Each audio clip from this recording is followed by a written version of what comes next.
Hello guys, my name is Mille and welcome to the Season Max video for Season 100. This series where I go more in depth on the artwork the most important cars of the season are, pointing out some details using AR and tell you some bits you perhaps didn't even know. I will also share the max tunes so you know what you can expect from them once you get your hands on an example, and today we have one which has a design mistake. Unlike other seasons, I will also cover the Purple Star prize for this season as it's a special occasion, and I will also cover the Stinger GT with a stage 5 tune and a max tune. And then I'll switch to the Fast and Furious cars to bring up some nostalgia in a trip to race wars. And to close off, a small bonus bit on the Shark Libertywalk. Timestamp for each car can be found down below if you want to skip to certain parts. But before I start, I'd like to make two things clear. First of all, I'm no pro out there. The tunes you will see here are either record tunes, if they already exist and then with my best attempt to it, but if they don't exist, I will try to set a benchmark, like for example for the Monza SP1 and the SP2. And second, I would like to thank Natural Motion for providing the cars and the parts to my dummy account to make this video possible. If you have a device on hand and you own some of the cars, take it out and check it out with me. Let's get into it.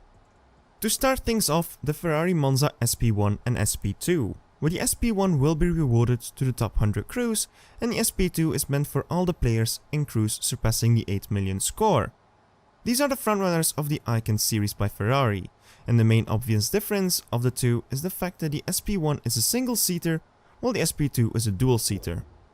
The SP1 and SP2 are both powered by a developed version of the engine that drives the A12 Superfast. It pushes out 10 more horsepower through its 6.5 litre V12 F140, putting out the total to 799, making it one of the most powerful Ferrari V12s ever produced. But a car like this is not about power and technology, it's more about the body and its design. The Speedster's carbon fiber bodywork is based on post-war race cars such as the 166mm and the 750 Monza, where the goal is a sleek and beautiful one-piece aerodynamic design. When you look at the SP1 from the side or from the front, it really looks like a flatbed car, like a disc on the road. But once you go in it through AR, you can see that there is a bucket in place that can fit a second seat. So an SP1 can be technically transformed into an SP2.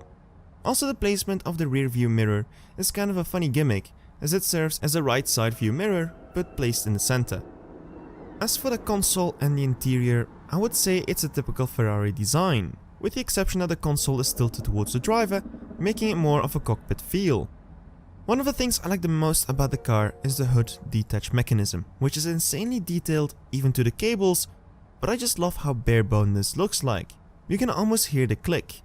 This basically holds the massive hood down when in action, and with the press of a button it unlocks it so you can open it up. Once opened up, it is clearly visible that the lightweight hood is only supported by a hinge and two pneumatic cylinders, which for this size is quite surprising. And the lights are also completely integrated into the hood, as it seems like. One of my other favorite bits is the yellow sticker on the side. If you can't read it, it says aprire e chiudere il cofano motore esclusivamente con le porte chiuse, which means only open and close the hood when the doors are closed. I know it says there in English the translation below it, but I just wanted to flex my Italian. But this feature has been put in place into the game too, where when the doors are open, you cannot open or close the hood. It's a nice detail and a link to reality. Something else you might not know about this car is that you can use this 1.7 million car to go to grocery shopping, as it actually has a rather big trunk. But then when doing so, please wear a helmet, as above of speeds of 70 km per hour, the air deflector on the hood might not be that useful anymore. As for performance, the grey Purple Star version with the Tour de France livery runs a high 7.7. Not the fastest Ferrari out there, but it's an easy to run car and kills the dyno, tune and pattern.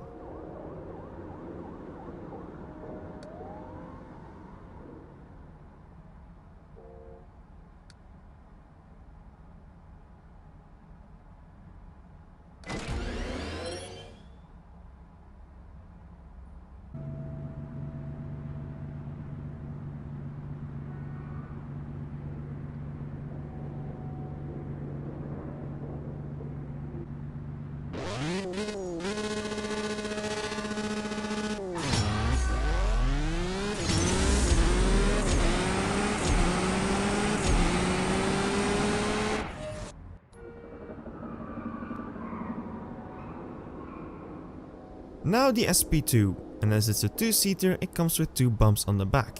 But just like the SP1, it has a tremendously good looking rear light, which style-wise is one of my favorites out there. And just like the SP1, when opening the hood, the side view mirrors go along, as it's one big piece of carbon fiber. The only difference really is that the second seat got added, but noticeably both sides are still split from one another by this spine, which puts the driver back into the single-seater position. When looking a bit more to the inside, we see the addition of the knee padding for the co-pilot, as well as a handle when it becomes a bit too rough on track, and a cute tiny windshield to avoid rocks etc. to hit your helmet directly. Going to the driver's side then, we again pass the rear view mirror, but this time the view is limited as you have 2 bumps basically blocking it. Behind the steering wheel then, in the carbon fiber covered dashboard, we see the yellow speedometer in the middle, with on each side a screen showing the Ferrari and the SP2 logo. But there is also another place on the car where you can find this logo, behind the red leather seat. The SP1 and SP2 can now join the line of various top-end speedsters, rising up in 2020, facing a challenger with the McLaren Elva and the Aston Martin V12 Speedster, which I'd both love to see in game. Performance-wise, just like the SP1, this is a dyno beater, but slightly slower, with a low to mid 7.8. Tune and best run.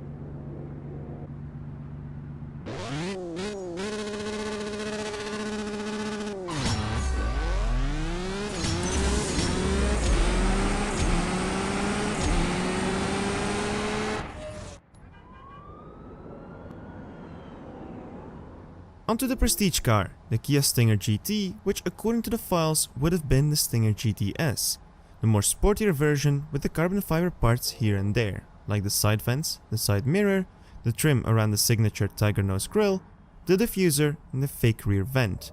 But in the end, Kia stopped with the GTS concept and put it under the GT series. As a car, the Stinger is an immense popular car for the American market.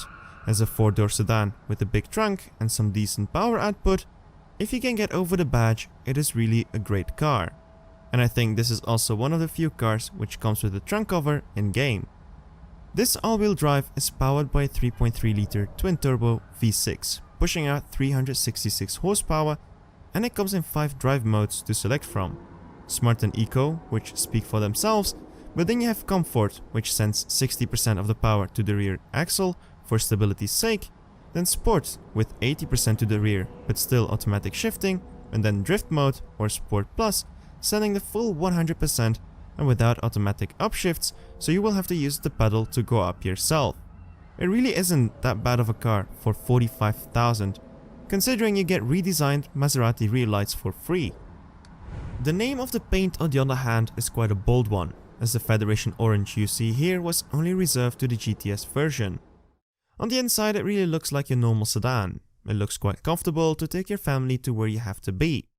On the dashboard you can see the 5 drive modes and your normal instruments, with then on the center display showing your family you're cruising into smart mode, despite having it full blast and drift mode according to your little display behind the steering wheel. What I really like the most about this car is that it's a car that some players out there own, or at least own a standard version of. And this is a way for them to get their own car into the game, just like Reddit user Vagrant Bow. It's just lovely to see this. If you have one of these in real life and you have AR, please put them side by side and put a shot out there on Twitter. I'm looking forward to seeing it. As for performance, this is now the top 10 fastest tier 3 cars with a low 8.21. But like the John Cooper works, it's about the first 2 shifts, and those are rather hard to match. Tune and pattern.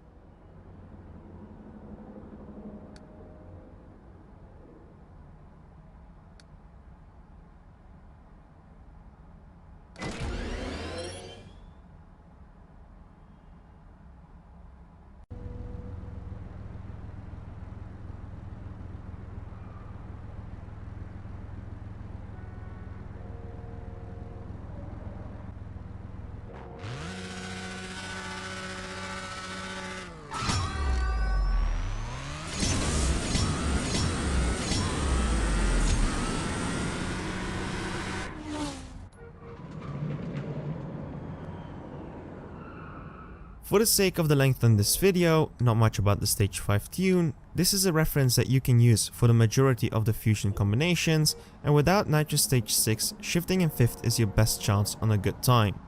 If you're struggling with the Prestige Cup, there are two slower opponents, named Stella in the Hemikuda or Lucia, who is running a 10.6 on the final race in the DBX. And if you can find Lucia in the Legend storyline, it might help you out over there if you're stuck as well. Try to look for her until you can find her. Anyways, tune and pattern.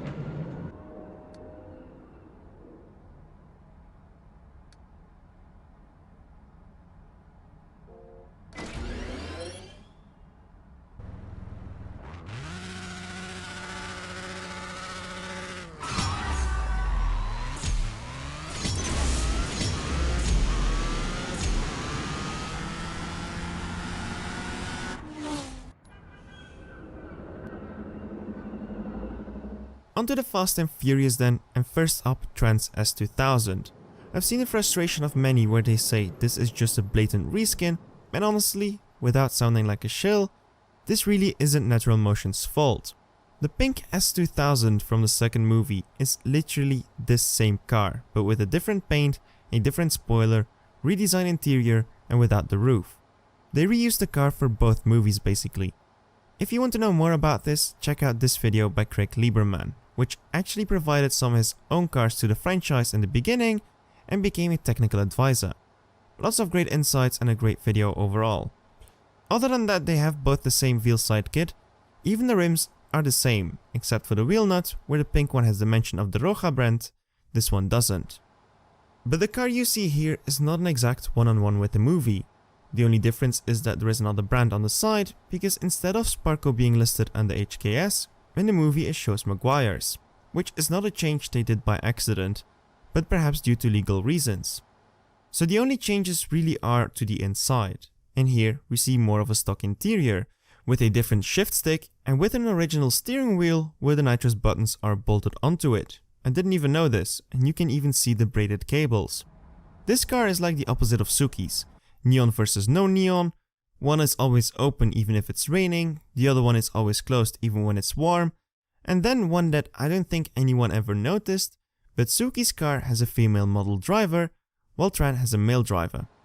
Anyways, as for performance, this tier 5 car is faster than the pink one, despite being more stock-ish, running a 7.853 for the record. This is the tune and my best attempt.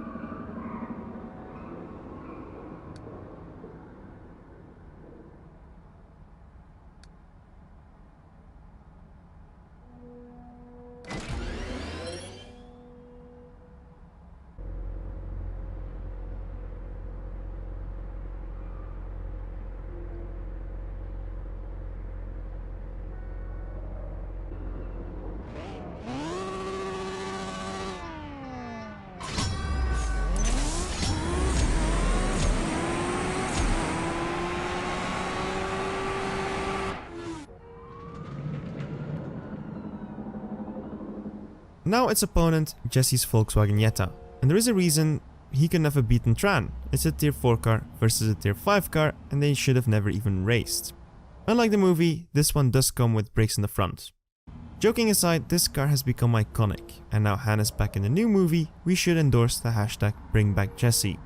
Funny thing here is, if you look for this hashtag on Twitter and search for the top post, you get to see this post, a video of the owner, who is making a replica version in real life, using it in AR to put it next to a scale model of the S2000, while Chad Lindenberg is messaging him. And for those who do not know who Chad is, that is the actor who played Jesse. How amazing is that?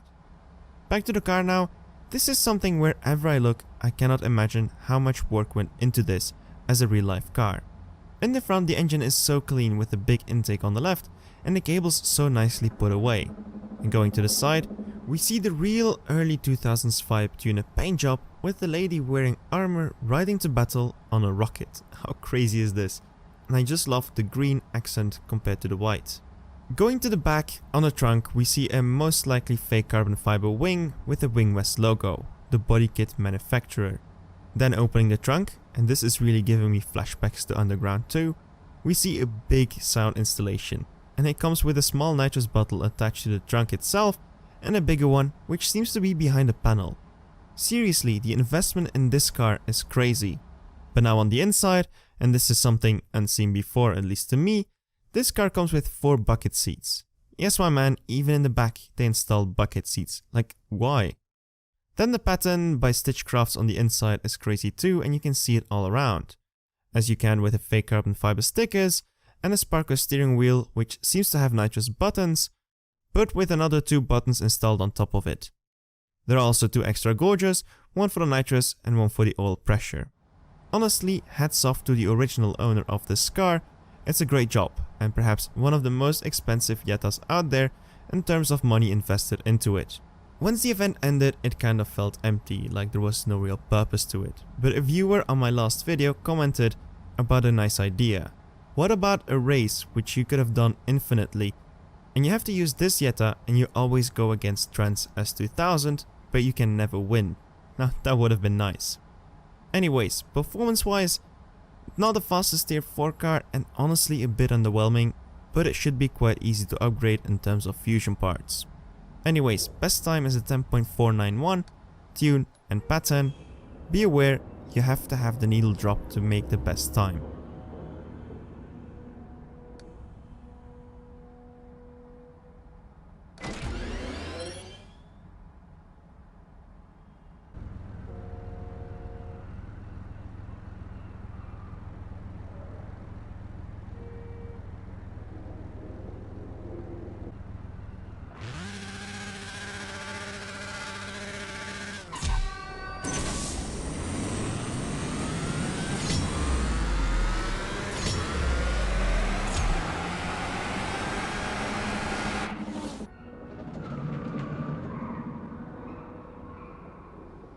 As promised, a bonus item, the Huracan Shark Libertywalk.